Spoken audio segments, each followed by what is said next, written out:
Good morning, everybody. Hurricane Erin creating life-threatening conditions along the East Coast. Tropical storm warnings are up for parts of North Carolina, Virginia as well, and we've seen some interesting wave action so far. Already, and the Category 2 storm is kicking up. Even more rough surf, dangerous rip currents, and the threat of surge. Most beaches from the Carolinas into the Northeast are closed to swimmers today and tomorrow. But we are going to see issues all the way down to the Florida coast. You can see we have rip currents all the way down the Florida coast. And those issues could continue into the weekend. We've got team coverage lined up for you. Senior national correspondent Justin Michaels live in Virginia Beach this morning. Meteorologist Jen Carfagno will also join us live this morning from Kill Devil Hills, North Carolina, to give us some local perspective. This is America's Morning Headquarters. I'm meteorologist Stephanie Abrams alongside meteorologist Jordan Steele and Jim Cantori. Yeah, let's get right over to Jim with the latest on Erin. Good morning, Jim. Hey, good morning, guys. That in mind. We haven't gotten the shark in the street. I'm sure someone will post it on social media. Yes, of course. Ridiculousness. Tropical storm warnings, essentially, we're feeling the brunt of this system right now. This is going to start to make an easterly turn. Right now, it's north-northeast, and then it's going to be east-northeast. So you'll be heading back out to sea. We still have those storm surge warnings here from Kill Devil Hills on down to Atlantic Beach. Notice Kill Devil Hills gusting to 30, Hatteras gusting to 38, Virginia Beach.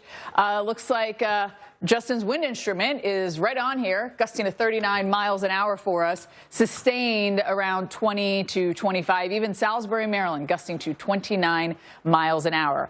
As we go through the day, watch how things are going to improve from south to north as that system has that easterly component to it, and the winds are going to start to come down as we head into the evening. Now, tomorrow, the winds will be much better, but don't forget, you're still going to have some of that wave action propagating out to the coast, and we do have those flooders. These are through Saturday, so Saturday will be much improved. Let's all just stay out of the water today, tomorrow, and then hopefully things will be calmed down enough by Saturday to get in. Coastal gauges here, they are obviously on the high side with that push of water right on shore for us.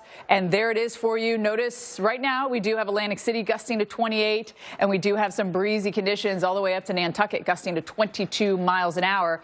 But notice the wind coming from the northeast pushing right on shore, so that's why those gauges are on the high side. But again, as we go through the day today, the storm is going to be impacting us. Toms River, Brookhaven, Montauk, 20, 30, 40, even 50-mile-an-hour gusts are possible. As we roll into our Friday, notice how things are starting to improve south to north as that storm jogs out to sea. But Nantucket still getting hammered here for our Friday. And things really start to calm down as we head into Friday evening, because this is going to start racing off to the northeast, by the way, and become post-tropical. But rip current risk, it's literally from Maine to Florida. Everybody, majority of people are at high rip current risk, or some of us with moderate rip current risk. But our waves, as we go through the day, they're really peaking out into the northeast this evening. And as we pull away, look at Friday, 9 a.m. You still have that wave action, by the way, all the way down into Florida. So I'd be very careful in those beaches onto Friday. Saturday, it's better. Sunday really is when we start to see those huge, huge improvements here, Jordan, at the beaches. Saturday could still be iffy for some of us. Yeah, and so you can imagine the rip. Yeah, it's not going to get down into Florida. Cool down, air mass change. You will notice the difference.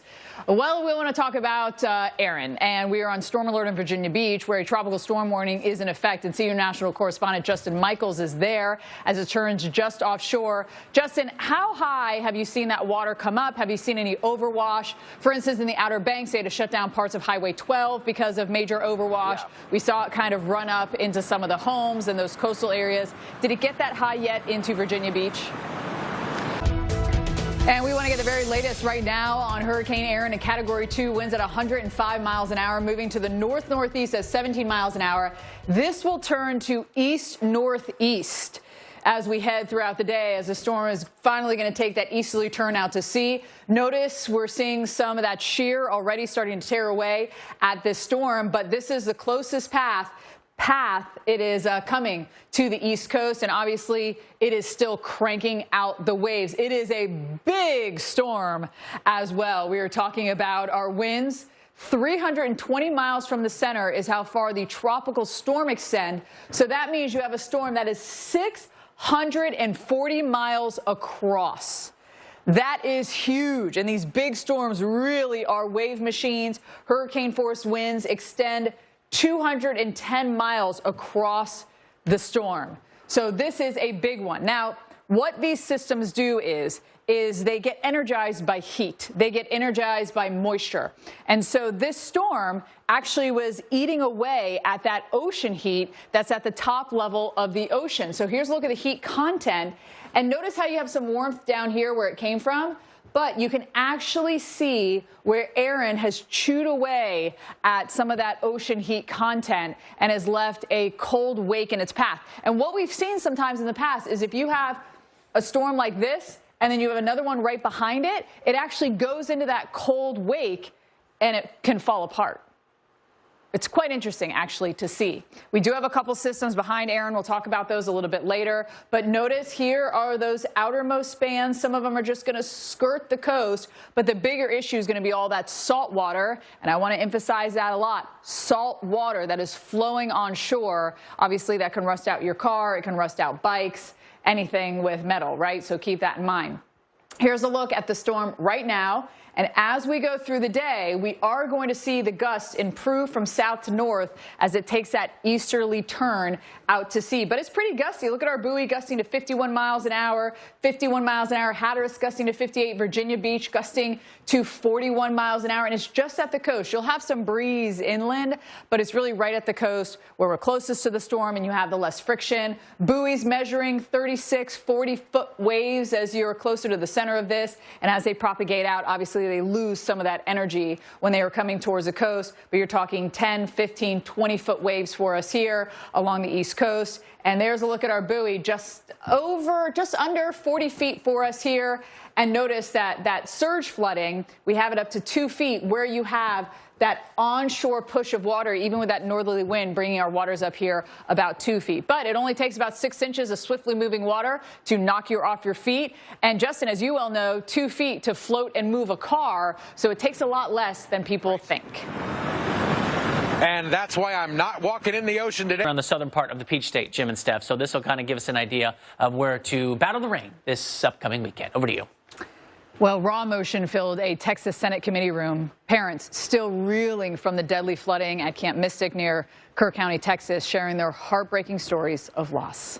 They spoke with one powerful voice, pushing for a new bill that would demand state-approved safety plans for youth camps and band cabins. Summer, you have the power to make sure camps are places of joy and not danger.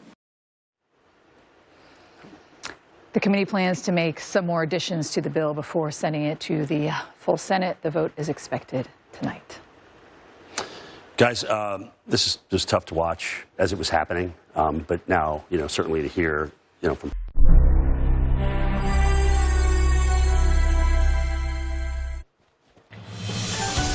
Good morning, everybody. Check it out. Hurricane Aaron creating life-threatening conditions along the East Coast. We got tropical storm warnings up for parts of North Carolina and actually Virginia, too. Yes, the Category 2 storm is kicking up rough surf, dangerous rip current, and the threat of surge. Most beaches along the East Coast, not most, all beaches along the East Coast have a rip current threat, of course. In North Carolina, the beaches are closed to swimmers. Today and tomorrow will be the peak days for those coastal impacts lasting into the weekend. Yeah, and of course, we have a team covered for you guys. It's all lined up. Meteorologist Jen Carfagno is joining us this morning in Kill Devil Hills, North Carolina. Senior national correspondent Justin Michaels is also live for us in Virginia Beach. This, of course, is America's Morning Headquarters. I'm meteorologist Stephanie Abrams alongside meteorologist Jordan.